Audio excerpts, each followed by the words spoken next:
salam à vous. J'étais en train de prier comme ça. Je priais comme ça. Et le Saint-Esprit m'a révélé que il y a certains chrétiens, il y a certains hommes de Dieu qui seront sauvés par grâce. Je vous dis la vérité. Qui seront sauvés par grâce. Ça veut dire quoi? Ils ne méritent pas d'aller au ciel. Hein, parce que la vie qu'ils sont dedans là, ça ne plaît pas à Dieu. Vous savez, Dieu nous donne le temps de nous repentir. Dieu nous donne le temps de pouvoir vraiment nous ressaisir. Quand ce temps arrive là, le Seigneur enlève sa main sur nous. Et puis le diable fait de notre vie ce qu'il veut. Ce n'est pas tous les chrétiens qui vont aller au ciel. Je vous dis la vérité. Mais il y a certains qui seront sauvés par grâce. Mais c'est au travers du feu. Quand je dis au travers du feu, c'est pas la maladie prolongée que le Seigneur va permettre dans la vie de certaines personnes. Et ces personnes-là, Dieu va permettre qu'ils se répandent. Dieu va permettre qu'ils se répandent.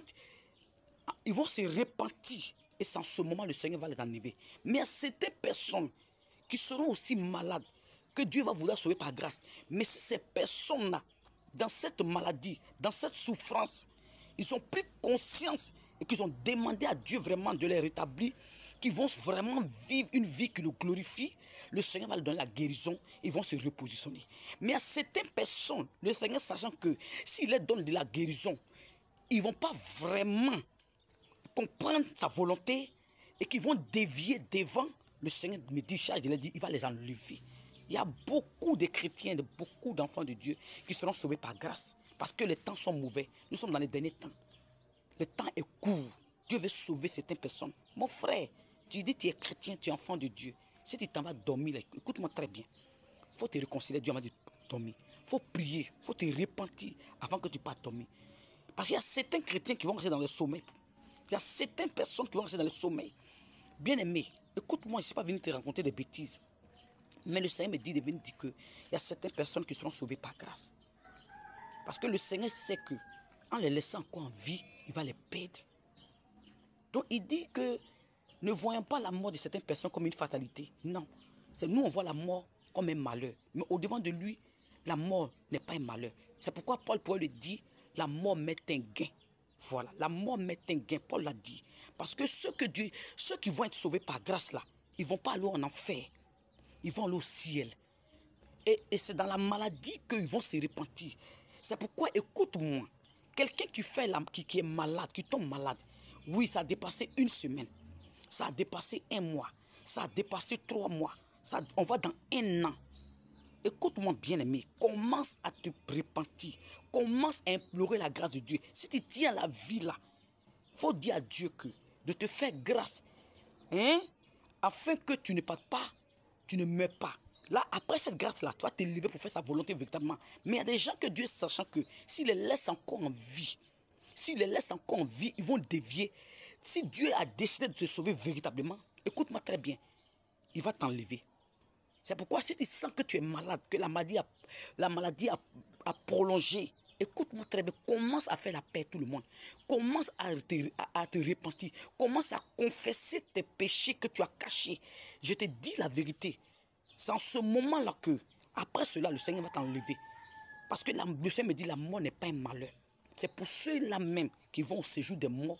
C'est ceux-là qui, pour eux, c'est un malheur.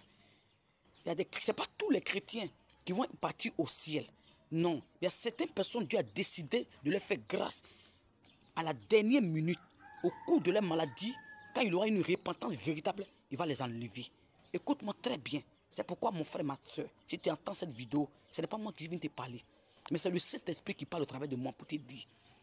Le temps est court. Nous sommes dans les derniers temps. Dieu sait que s'il laisse certaines personnes-là, ils ne pourront pas être sauvés au cours de l'enlèvement. Dieu sait que s'il laisse certaines personnes-là, le diable va les cribler de balles, ils vont mourir, ils vont en enfer. Donc Dieu a décidé qu'il va enlever ces personnes-là, mais c'est au travers du feu, la maladie. C'est pourquoi mon frère, toi qui vas écouter cette vidéo-là, pendant que tu vis, il faut commencer à te ressaisir. Il faut commencer à te repentir. Il faut commencer à montrer à Dieu que Dieu peut te faire confiance encore sur la terre, en vivant. Mais ne vis pas comme un insensé. Parce que si tu commences à continuer à vivre comme un insensé, écoute-moi très bien, le Seigneur va enlever sa main sur toi et le diable va faire de ta vie ce qu'il veut. Et dans la maladie, si tu es malade, il faut dire merci. C'est dans la maladie que Dieu va permettre que tu te répandes. Dieu va permettre que tu te confesses. Dieu va te montrer ta mort. Et c'est à ce moment-là qu'il va t'enlever.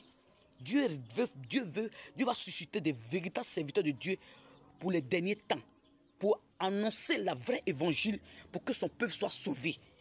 Je te dis la vérité. Donc il est temps maintenant que chacun se ressaisit, que chacun sort de son impudicité, que chacun sort de sa fornication, que chacun sort de son mensonge, que chacun sort de sa cupidité. Il est temps maintenant, bien aimé. Celui qui a